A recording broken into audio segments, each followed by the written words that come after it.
Welcome, everybody, to the Esports Arena Apex Legends Weekly. This is the European edition. I'm James Jamerson Lee, and of course, joining me, I've got once again Big Hungry Phil. How are you doing this week?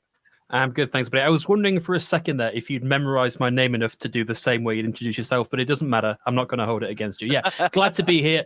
Exciting lobby today, looking at the teams we've got lined up. Now, of course, we got to talk about how we got here. And so, like I said, we had 26 teams. We had two separate lobbies of 13 teams. Only the top 10 from each lobby moved on. But how do they score their points, and how do we realize who's going to be moving on to the top 10, Phil?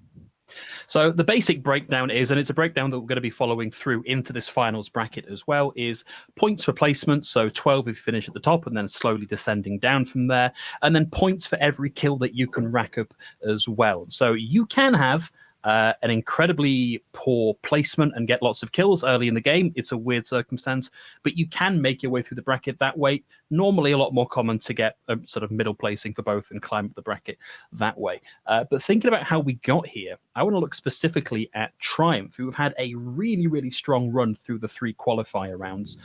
Very high scoring. I think a couple of rounds where they finished first, as well as getting in the region of 10 kills each. So I think Triumph are really going to be a team to watch this week, particularly with Nasky, Strafe, and Dell out of the running today. Yeah, but we still have an entirely stacked lobby. We got Purge, North, AHG, Cooler, everyone. Basically, EU stacked. Okay, I've given it up in the past before. You know, for Overwatch, I said, you know, EU's nuts. NA, we're good, but EU's nuts. And you know what's nuts about EU is that you guys don't mess around with the meta. The meta doesn't mean anything. You guys try so much. So I'm really excited to see what kind of compositions that we'll see. It looks like, hey, we got it. Game number 1 is underway. Let's get right into it, guys. As again, it is a 4-game set. And just like the ALGS, we are going to be playing it here on World's Edge. Once again, Kings Canyon will make its debut back into competitive at a later date. This time around, that wasn't the case. There was no one there for them. YDM, though, controlling a nice choke point here north of Geyser. Yeah, somebody has got a line on them, though. And actually, it looks like they're going to be tackled from the top of the hill there, coming over the hill from Thermal Station. Not too much connecting with them just yet. The fear of getting pinched now as they start backing away, but Niso, he's got the highest health. He needs to stand and try to put a stop to them, but instead he just runs back, and his Watson is now going to go down, and they were trying to position for a building, but take a look. There are Watson traps everywhere. Yeah, it seems like there are a lot of teams lined up in here, and Niso now completely on his own and taking a lot of flack as he attempts to reposition. Not looking good for YDN here. Going to now have to try and recover both of these banners to be even in with a chance of taking this fight. There are so many trades going across the board, but it looks like they might just be able to finish him off. No, he actually wards off that Pathfinder with 10 HP. Take a look at the kill feed right now, as so many players are going down. OG is wiped off the face of the map. Triumph is able to pick up a kill onto Horizon, and I feel like I might have seen someone from Triumph go down. There we go. It was. They did. There's at least a knock onto one of them, at the very least here. A lot of teams fighting. Looks like graceful. Yeah, this area feels already incredibly hotly contested. But it's all up to Sharp here. It's AHG that were on top of them. Yeah, and AHG, one of these teams you were talking about just before we came into this. A little bit of a swap up here. Matafei currently on the Watson, going to say an aggressive player, currently playing very aggressively. We'll get the kill. Finishing off Amaz, and now 4 kills on the board for Zippeth, and this is huge, and I love this. This is their style. I feel like this is something that Matafi is a little bit more used to, because he played so much of the Watson in their lineup before when they had Zerafer on the squad.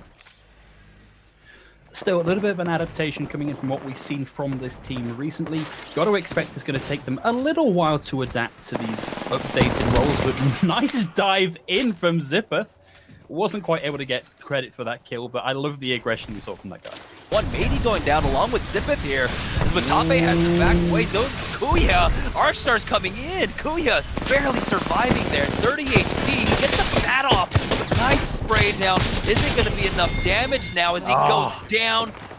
That's actually going to be is that a third party coming in? No. We just swapped off. Okay. And That so, was really yeah, unfortunate. Triumph will be able to finish that off. So you saw Kuya there try and, well, he actually did successfully get that battery off, but in order to get into a sensible position to do that, had to go through a lot of damage through the thermite grenade and put themselves in a really disadvantageous position. We are back on board with Triumph. They're down a man, and it looks like they might be pinned in here. We got 10 squads left, 27 players remaining. So that's one player accounted for in this lobby. Other teams that are missing, Cooler is currently missing Jules. And so we've got 2 duos, and unfortunately, X-Kufu wasn't able to join the lobby. We tried to wait as long as we could for him. So that squad are also playing as a 2-man currently. But hey, I mean, pretty good showing to be in the top 10.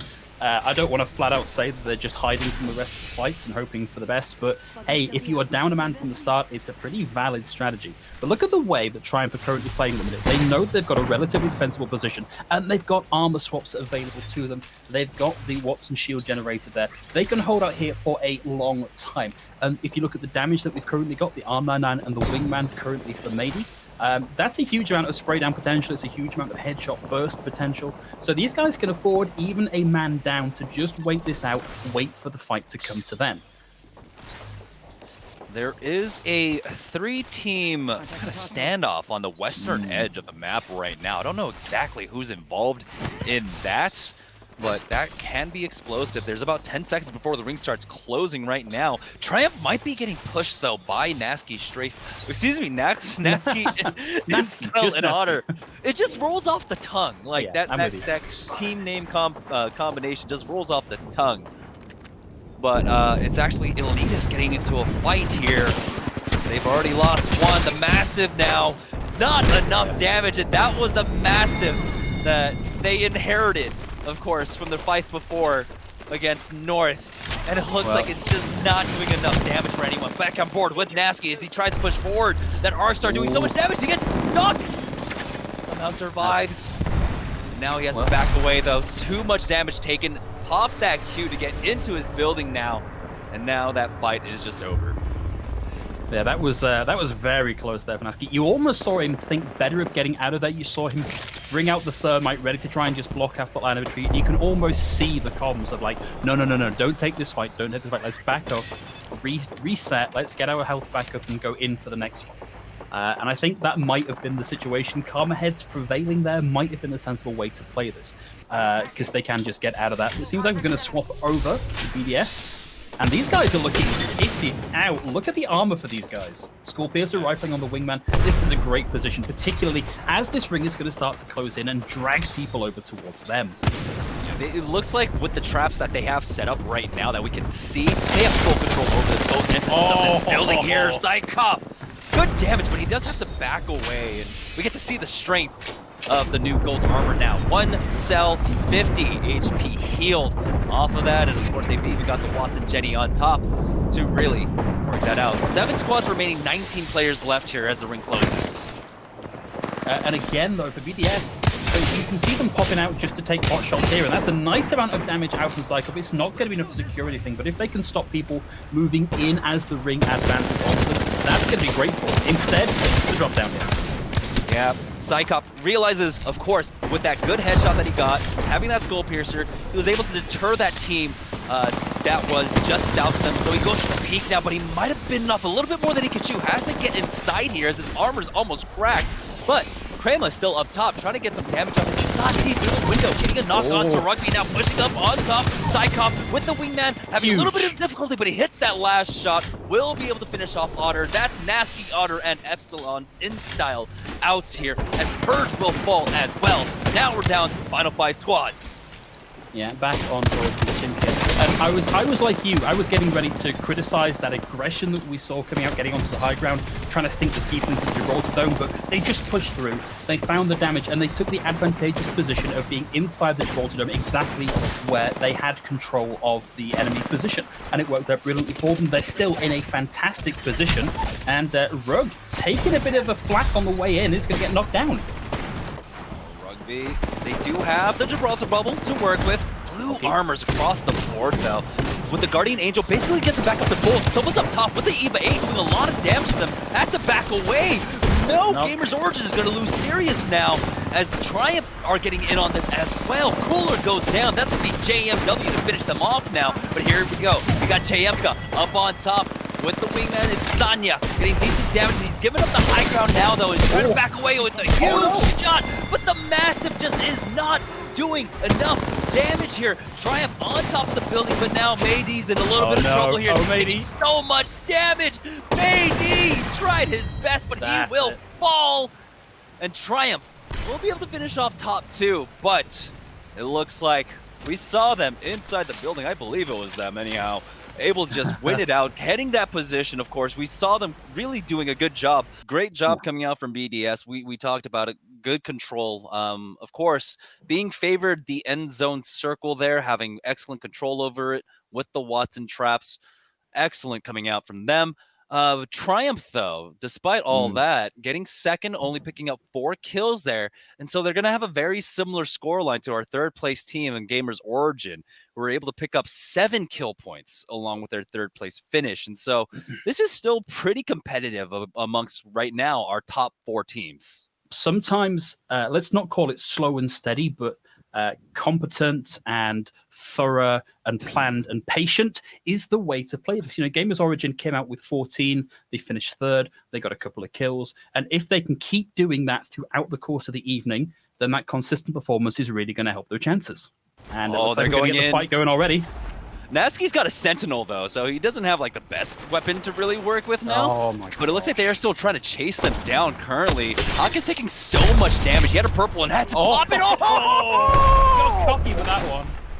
Oh, overpeaked that. He's going to go down. Natsuki is dropped low, though, and so Zafes is going to try and stand his ground. He does have the Prowler, but, again, not that much ammo to work with. He does have a Havoc also to swap off to. So there we go. Spray down. And are they going to be able to get it? Looks like they do. Wow.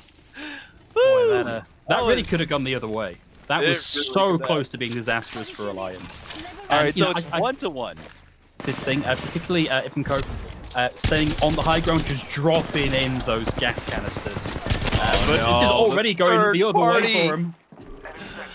This is what happens. The third party always comes in. If your fight takes too long, I believe that might have been the refinery team. I wasn't looking at the mini map, and so you know, Alliance won the battle, but yeah, the third party wins the war. As Sanya getting the knock onto Rob, who's going to instantly finish him off. Now I love control of this space right here, especially when we have zones over at Train or over at West Fragment. You have so much control. And this choke point, it's one that it's very difficult to try and circumvent, right? Any other way to get into either area, you have to take such a roundabout way that most teams try to just brute force their way through here. Ronnie taking so much damage, though. The bubble comes out. Sanya safe for now. He does go ahead and pull out that longbow. Once again, you got the wingman, buddy. It's basically the same thing. Should be trying to use that right now. He does pull it out here. Getting hit with the 47. Pushes forward now. Is able to get the Evo shield. Barely misses that shot, but now he's pushing forward too aggressively. He doesn't have his dome to work with. And now JMK, it's all up to Ronnie here. Rugby's down. Sanya's down. He's got the Arboreal one. He's going to get some decent damage, but he's getting poked from behind as well. He will be able to get the knock onto Paradise, but he has to back away. Hopefully his team is going to be able to stay alive, but no! The peak is going to come out. Weigers. I think this is a really weird pick from Taishin, and he's got a lot to do to make it work out. Taishin has got to be careful. He's getting super aggressive now onto his team. What? Never mind. It doesn't matter. But again, it's about trying to control the diner next to them again. I keep saying again. I'm sorry. But Gamers Origin right now, they would like to try and clear out that diner if at all possible. They try to use it as a sniper. I do that all the time.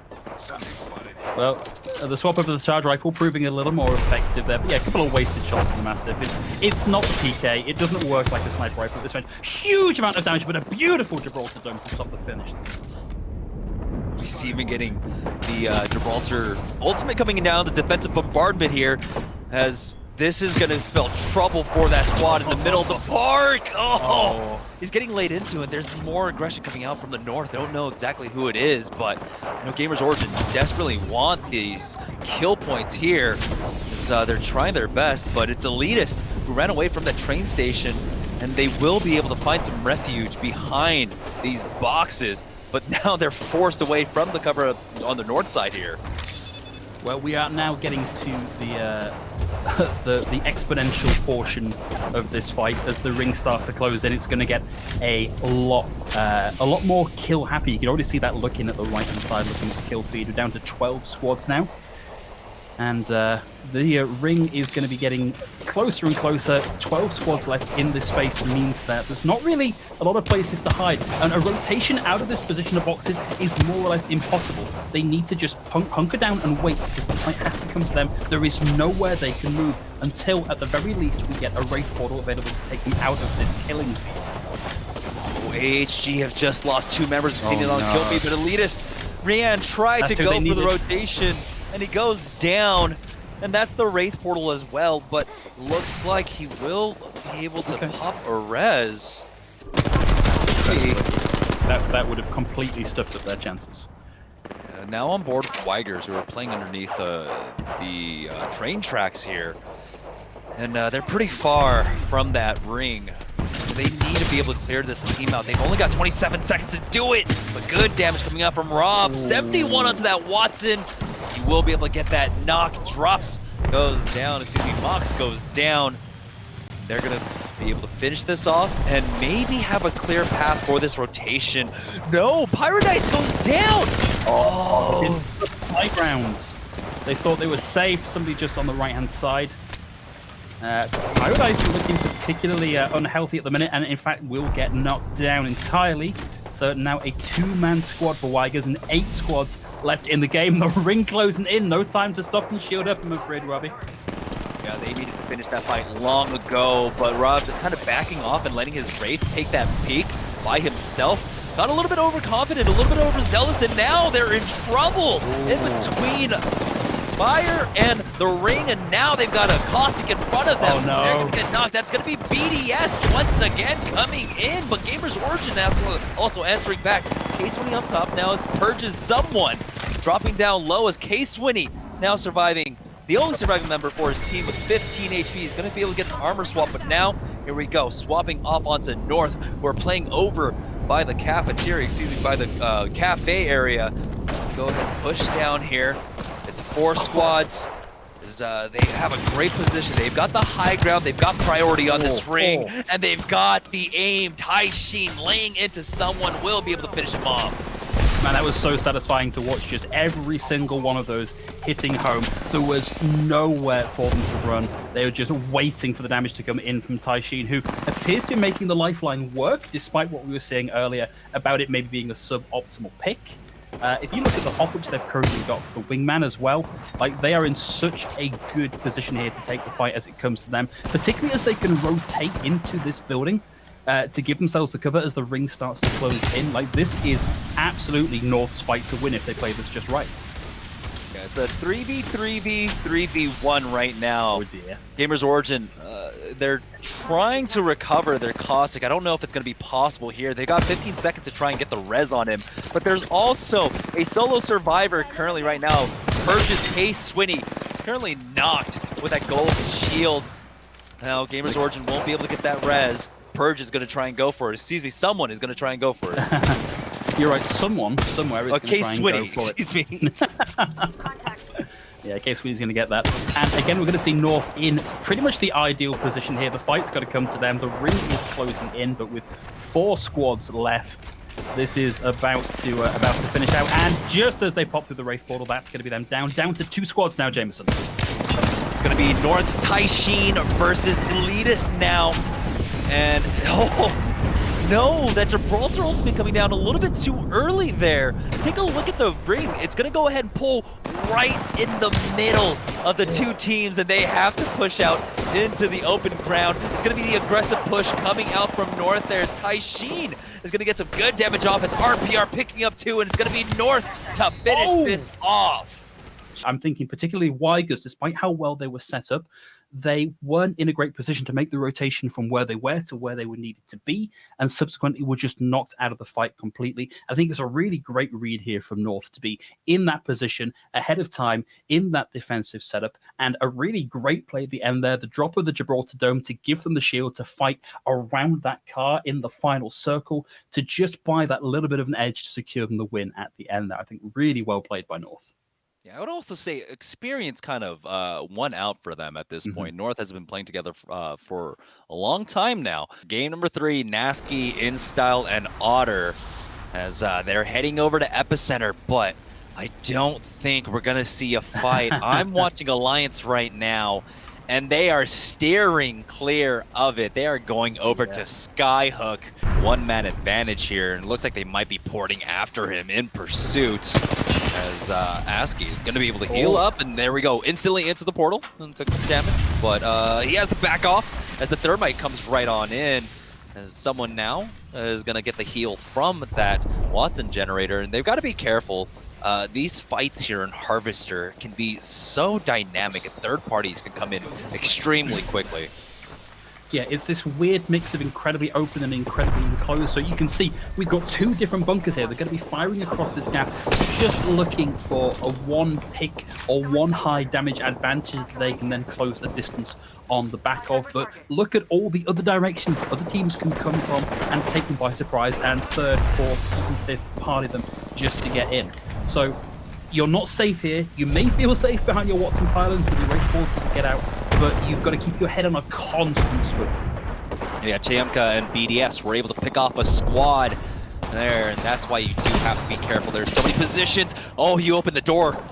Wasn't a headshot, fortunately for whoever it was on the other side of that crosshair, but he does have that skull piercer on this longbow, so it can be extremely deadly. Has to be careful now. But yeah, a lot of fighting going on right now as we do have the ring closing in on Harvester, and with the available ground here in the second ring, it's hard to kind of figure out where this ring is going to go, but I'm feeling like it is going to be a Western Harvester ending. Well, you know, you've had a pretty good track record of predicting where these are going to go, so I'm gonna give you the benefit of the doubt on that one. Assume that's what we're going to see. However, Elitist currently taking a bit of heat here from that defensive bombard.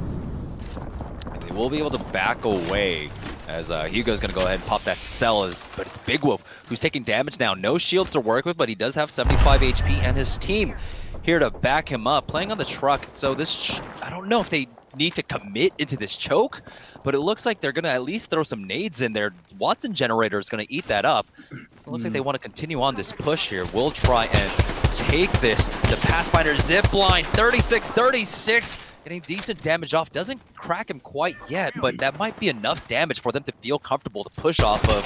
Distance, though, a little bit too long as the Gibraltar bubble is down, and it looks like the pursuit is over. And it looks like Triumph might just get finished off. There it is, the final member, JMW, going down. On board with Purge, still here in Harvester proper. Yeah, very unfortunate for Triumph there, and unfortunately, like as nice a resource as the Phoenix Kit is, trying to pop it in the middle of 2 other teams is almost always going to lead to a bad time, because it takes such a long time to get off, and you saw he actually had to abandon it in, I think, the final 0.2, 0.3 seconds because of the damage that was coming in, and it just meant that all that time was wasted for nothing. And unfortunately, being stuck between those 2 other teams with no other resources to speak of meant that there was nothing else that could be done about that, and Triumph are going to be coming away from this with another very unfortunate finish, and it's starting to look like their run through to the top placements is probably at an end here. Triumph did have 17 points getting into this game. ASCII, stable to find cover there, and we'll be able to heal up. But they got to do it quickly here. They've got a minute until the ring closes, and they are on the fast side of the circle. Why isn't he healing? That's a very good question. I think maybe has the impression that there are a couple of teams either side, and I think the fact that he's watching a raid portal here suggests that he maybe thinks someone's about to come through that. Is at least healed up now.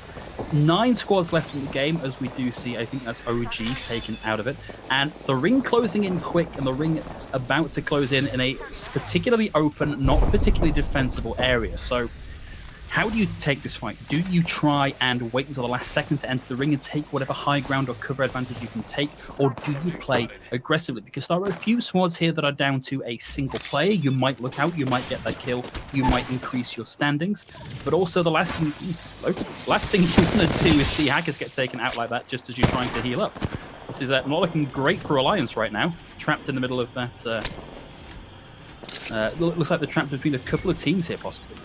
Guardian Angel backpack, though, will be the saving grace for Hawkins, and so he doesn't have to fully heal up before he goes for this port to get his team into safety now. And not having a Gibraltar here, it leaves them very vulnerable, but they do have that caustic. If they can just survive one more scrap, one more fight, it'd be huge for them. IPN with a nice toss does have to be careful. It's going to play underneath the ramp here, which is a very strong position, I would say, for a lot of caustics, but he's getting naded out, has to be careful, does back away from his position here, and he's just trying to control it with his gas, and he finds a sliver of land to work with. The ring now pulls over to the western edge. IPN once again barely surviving here, but the arc starts coming in. He's going to try and back off, but he will fall down. That's going to be Nook finishing him off. He does have that gold red shield to work with to try and get into cover, but we have to remember that Hackus already used his portal. Not going to be able to get into safety, and they're not going to get this caustic into the late game. We talk about Caustic being particularly great in the late game, but really only if you can get him into a close quarters position. The ring currently not small enough to guarantee any coverage with the caustic gas. You're not in a building, you're out in the open, and so you can use it to try and build yourself a little bit of pseudo cover, but it will be shot through, they will spray through it, and he will get taken down. And he just wasn't given a single second's rest there. You saw him violently trying to heal up the entire way through, and he just couldn't find the cover to make it happen. So always a gamble trying to bring the caustic through into the late game. Just a shame it didn't work out for him here. Now we're going to have the final fight as that ring just pulls out into the open. AHG, full three-man. We've got Horizon, Nook, and Kashera, also full three-man. As a duo, of course, we have Ice and Hawkins here. And as a solo, Cooler's Row. We'll see who comes out on top. Anything can happen as we have 4 teams still alive. Zippeth, considering throwing out that Gibraltar bombardment, he will actually toss it down. No connects for them, though. Hoping maybe to try and flush somebody out, maybe try and convince someone that was coming at them, but will actually flush somebody out, and a huge amount of damage coming in from Zippeth. He's got the bubble to work with as well. He's going to go ahead and toss that out now as the fray is just taking place in front of them. I thought maybe Mirage was in there. Everyone was kind of moving in unison, and Zippeth still able to connect with his shots, and AHG are going to take the victory in game number 3. I mean, what a showing there from Zippeth in particular, and it looked like his defensive bombardment hadn't really done too much, but I think maybe a couple of things were in play there. Either we had somebody with a bit of a misread on where the bombardment was coming down and then ran out because they thought they were going to be covered with it, instead running into it. The other thing was maybe having realized that the bombardment was no longer on the cards, they weren't going to be caught by it. That was the team's window to get out of trouble and find a better position. And unfortunately, AGH were just there waiting for them. They knew exactly where they were going to be going, and that will be AGH taking that first position in round number 3. Only 1 round left in the game, Jameson. Scores so far. So, in our top 5, BDS Esports still leading the way with 35 points. Right behind them, we got Ad Hoc Gaming with 33. North now in 3rd place with 29 points. Purge sitting at 4th, tied for 4th, actually, with Gamers Origin at 26. And tied for 6th place, Triumph Gaming and N1 Gaming at 21 points apiece. You could see Otto was taking a couple of shots at somebody at the very least, and looking a little less healthy here. Chimskaya. Oh no, Sanya now dropped down and he's burning away. Is Rugby as he tries to hold his door. Ported through, has a Pathfinder who instantly takes it back. Rugby might have a moment's reprieve here to try and heal up, as now he got tagged big. Literally on 1 HP, popping that Phoenix kit, sweating the entire time. It's Alliance up here cleaning up. as Weiss will be able to finish off Decio, pick up those kill points for themselves. This is what Alliance wants. Alliance wants the rest of the lobby still alive so they can pick up these kill points. We saw them do it before. Game number 4, massive game, something like 17 kill points as they now push on to a second team to their north. That's right, nice little bit of a spray down there. It's going to be IPN closing the distance, drop the gas behind him, but has got a beat onto somebody knocked down on the ground, and I think they're just going to try and chase down the remaining 2 members of what may be BDS. That's huge. If they can take BDS out, that would be killing 2 birds with 1 stone. Now, there's going to be IPN slowing things down. They don't want to overrush this. Hakis, though, will be able to get the knock on InStyle. That's another team coming in. But they will be able to get the wipe here. Have to back off. IPN goes down. Psychop with the devotion. Surprise devotion comes out. And now Wipes, things have been turned on their head. Turns around with the EVA 8. No. And he will get finished off. BDS survive into that. Now, Psychop gonna be able to breathe a sigh of relief as we swap off onto AHG, who are trying to play this position. We saw them do this during ALGS this weekend, and it was exactly the same position and almost the same ring. Gonna have plenty of opportunities to try and get these points right now. Aski spotting out 1.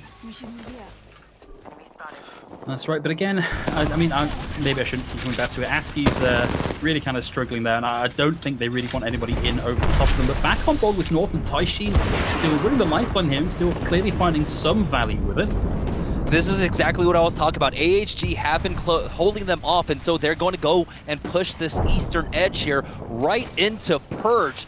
As they turn the corner, RPR is not going to be happy with what he sees. No, particularly running face first into a wall of damage like that. Ring's closing in behind them, and we've already got Mandy knocked down. This is not great for North. It wasn't even Purge that ended up taking them out here. Taishin pushing forward on that lifeline. Barely survives, but again, sliver of HP. He will go down. And it is Purge cleaning that up. Didn't get as many kills as they probably wanted here, but now they've got to watch their back. This might be AHG in front of them right now. Aski with the Spitfire doing decent damage, but now it sounds like a small throw coming down. He is going to be able to swing through it, but Tafe is the one that takes him out. Someone will fall, and now it's all up to Case Swinney here. He only has 25 HP on him, but he will fall. AHG finally able to pick up some kill points there. They've been holding that angle the entire time. Their prey got away from them to their east, but they were able to feast just a little bit there. Great advantage here for Sharp. Will have the digital threat there. Much easier to pick people out of from the distance.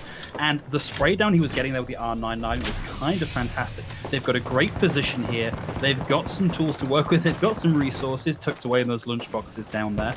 And until the ring starts to push them forward, they don't really have the need to close the distance. Nice bit of damage in over the top of the pamphlet team, though. Yeah, this is a great position, but again, we're seeing that the ring is pulling away from a lot of our squads right now. Going over to the clearing to the northwest of Trials here, but upper Trials and, well, Trials proper. It's all still in, so 2 squads can play that comfortably right now. We'll see if Myth can try to get in here. It's going to be difficult for them. If they start pushing out east, there is that tower high ground that they have to worry about getting shot from here. But again, they're still contesting with, of course, this team inside the house. And not just inside the house, I believe off in the distance and over into the east as well. So they're going to find themselves very quickly pinned down here. They will have the Wraith portal and also the cover of the train, which is great timing for these guys. They can spend a little more time out in the open, and now they can Wraith portal into safety into this waiting caravan. They recognized that the team gave up the caravan, went up onto the hill, and so they were able to just go ahead and port forward. They still have their back to deal with right now, and it looks like they might just be fully setting up. As Oxbow goes for the peek, don't know how much damage he did. We do see purple Evos coming out. They're stuck in that corner. G7 Scout doing massive damage as Oxbow and Sharp are going to be able to pick up 2. Hexa going down. And it looks like that might be the final battle for them. still have to clear the back though. Wraith right on top of them. That's the spray down. OG will get finished off. Now we're down to 7 squads, 18 players remaining as Amaz will finish off Madison. Yeah, guys, don't blink for too long because 7 squads left in a ring this size. Not a huge amount of cover left for anybody. This is going to go south incredibly quickly. AHG looking very well kitted out for this next fight. Zipf with the G7 Scout and the Mastiff. Maybe Zipf is finally going to break the curse of the Mastiff from this evening and be able to get some work done with it. It has to push in onto this high ground position and this incredibly well fortified high ground position. So this is a very rough position, despite how well kitted out you might be. To try and take this high ground position is incredibly difficult because as well as the people up on the high ground, you've got to assume everybody is watching that drill site, yeah? You are not going to be given any space to close the distance. Seems like Cooler and Myth in a fight here on the northeast edge. Could swap off to either of them, Team 14 or Team 9, as it's going to be Oxbow getting that first knock in this engagement. Mastiff comes out, getting decent damage off 70. Isn't enough to finish him off. It's all up to Roe here, but Roe has given it up. He's going to play for placement, backing off now. And that's going to be Jules and Sign out of this game. Roe, we'll see. He's already in circle, but now he's got to try and hold off Myth by himself to the north. Yeah, to be honest, I wouldn't want to be trying to hold off Myth, even if I was a full squad of 3. They're very well set up for this fight, and trying to hold off against 6 squads in a space this small is very difficult. That's a beautiful little alley-oop from Mady on the grapple. High ground position, complete coverage. I was about to say, we saw this position coming out from this exact team. Triumph were able to hold out onto this. We had a little bit of a different circle, but they're going to be able to just fire freely here. This is just the firing range for Triumph. They're picking up kill after kill. Zipith going down. They got the nades here. Watson Jenny, they have to clear, but they're going to go ahead and push on in. Mady not connecting quite yet, but Sharp is there. Pick up some. Graceful goes down to that Mastiff of space, but Mady is still alive. With the R99 will finish him off, but they got to get this rest quickly. Going back up onto the high ground, it looks like Graceful is not going to be able to survive here, still on the low ground. No, with 4 squads left and such a small ring, you really don't have the time or the space to get the res in. You've just got to take the advantageous position and trust that you can carry the 2v however many people are left in the game. That was a very impressive, aggressive display from Yeah, it's a 3v2v1v1 right now. Cooler and Nighty currently as the solos for their teams. Triumph's Mady and JMW, of course, as a duo, but it's Myth as a full 3 right now. They have a position, this rock, that they can use to try and control a lot of the teams coming in. I want to kind of see them wrap around to their right, play the north side a little bit more, where they'll have a little bit more time, because that is the slowest side of the circle. They'll be under a lot less pressure there. We'll see exactly how they approach this. The tower isn't in either, so Alliance now under a lot of pressure. That's right, and Myth on the low ground with the rocks to hide behind here, probably in one of the better positions as the ring starts to close in. They can afford almost to spend a little bit of time just gatekeeping the top of the tower, watching for the rotation coming through, although they've got to be careful because the ring is right behind them. You see the defensive bombardment come in from Sharp as well, and the Gibraltar. I'm going to say that's a little bit early coming out from them with that Gibraltar dome now. Of course, along with that defensive bombardment. EP spots him out. But JMW picks up one. Amaz, though, will bring down that duo. Never mind. Oxbow is the one that finishes it all off. And they will be able to take that win. Myth with a huge game. But I don't know if it's going to be enough to put them into the top 3. Remember, it's only the top 3 that will be placing into the money. Phil, why don't you go ahead and do the honors? Well, hey, you know how at the end of the last section I was saying, I don't know if BDS have done enough to hold on to first place. Well, they did it. They did it by 1 point, and they did it by Psychop absolutely fragging his mind out with 5 kills in the final round, putting BDS Esports at top with 41 points. A close second is going to go to Ad Hoc Gaming at 40. And third and fourth is where it gets a little spicier again. Triumph Gaming and North, both on a scoreline of 35 points apiece. And at that point, it goes to a tiebreaker for the most damage done. And North edged that out by a solid 4K damage done over and above Triumph Gaming for that third place spot. So that's going to be our top 3, and BDS with that incredible first round run are able to hold on to it all the way through all 4 games. Phil, before we leave, do you have any final words before we end the cast? Play and watch Apex Legends. It's a lot of fun, guys. All right, you know what? I will go ahead and repeat that. Ditto for me as well. But thank you all for tuning in. From everyone here at Esports Arena, for Phil and myself, thank you all for watching. Stay safe out there, guys. And, well, I guess I'll see you in a few minutes for the North American broadcast. Have a good one.